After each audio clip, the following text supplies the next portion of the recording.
17 साल थी। वह पास के ही एक स्कूल में 12वीं जमात में पढ़ता था। एक दिन जब वह स्कूल से घर आया तो देखा कि उसकी मम्मी के साथ एक खूबसूरत औरत बैठी थी। वह औरत जवान थी और काफी पढ़ी लिखी भी लग रही थी। मम्मी ने अनूप को बताया कि वह औरत साथ वाले घर में अपने पति के साथ रहने आई है। बातों ही बातों में जब पता चला कि माया नाम की वह खूबसूरत पड़ोसन इंग्लिश में एमए है, तो अनूप की मम्मी ने बिना देर किए माया के यहाँ अनूप का ट्यूशन लगवा दिया। अनूप तो अपनी माया भाभी के पास पढ़ने के ख्याल से ही झूमने लगा था। अगले हफ्ते से अनूप का ट्यूशन शुरू हुआ तो वह पढ़ने से ज्यादा माया भाभी पर नजरें टिका कर रखता था। हैरत की बात तो यह थी कि माया भाभी उसे कभी इस बात के लिए टोकती नहीं थी। वे कभी कॉपी पकड़ाने के बहाने उसके हाथों को छूती थी तो कभी उसे अपने करीब बिठाती थी। शुक्रवार का दिन था। अनूप रोज की तरह माया भाभी के पास पढ़ने गया, पर भाभी तो कुछ बीमार दिख रही थी। उन्होंने अनूप को बेडरूम में आकर पढ़ने के लिए कहा। जब अनूप बेड पर बैठा पढ़ रहा था तो उसका ध्यान अपनी पढ़ाई पर कम और माया भाभी पर ज्यादा था। माया भाभी अचानक कराही तो अनूप को लगा कि उनकी तबीयत बिगड़ रही है। वह उन्हें पानी पिलाने लगा तो उन्होंने गिलास उसके हाथ से लेकर पानी अपनी गर्दन पर उड़ेल लिया। उन्होंने अनूप को पानी पहुंचने के लिए कहा तो अनूप उनकी बात मानकर वैसा ही करने लगा। पर माया भाभी की मंशा कुछ और ही थी।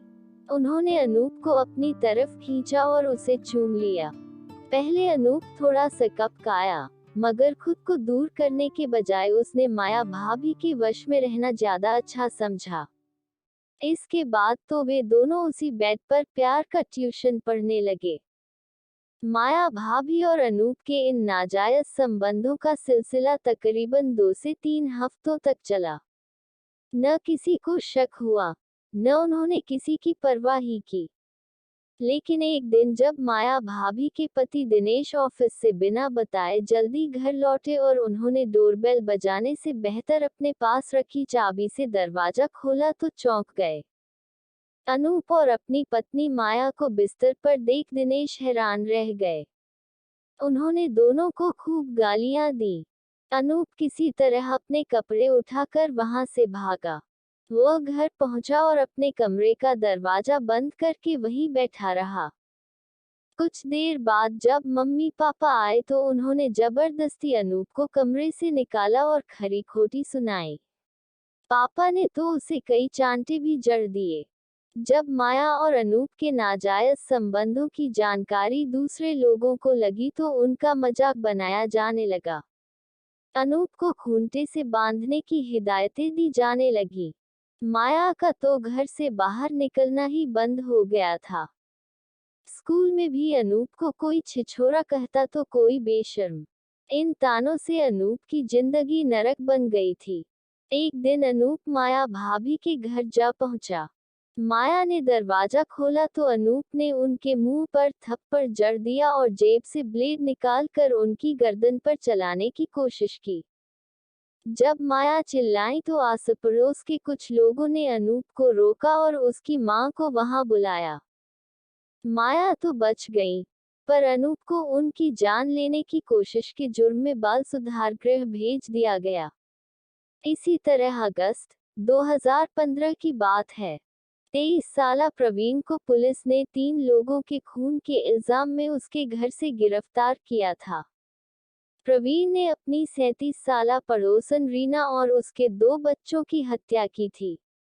हत्या की वजह भी यही थी कि रीना इन्हीं बातों से तिलमिलाए प्रवीण को पिछले 1 साल से जिस्मानी संबंध बनाने के लिए मजबूर कर रही थी।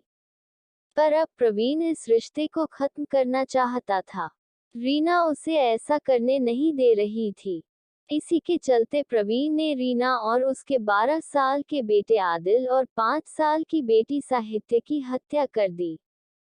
इस तरह के नाजायज संबंधों में अक्सर लड़के की उम्र औरत से छोटी होती है, पर आने वाले खतरों के शिकार वे दोनों ही किसी न किसी तरह से होते हैं।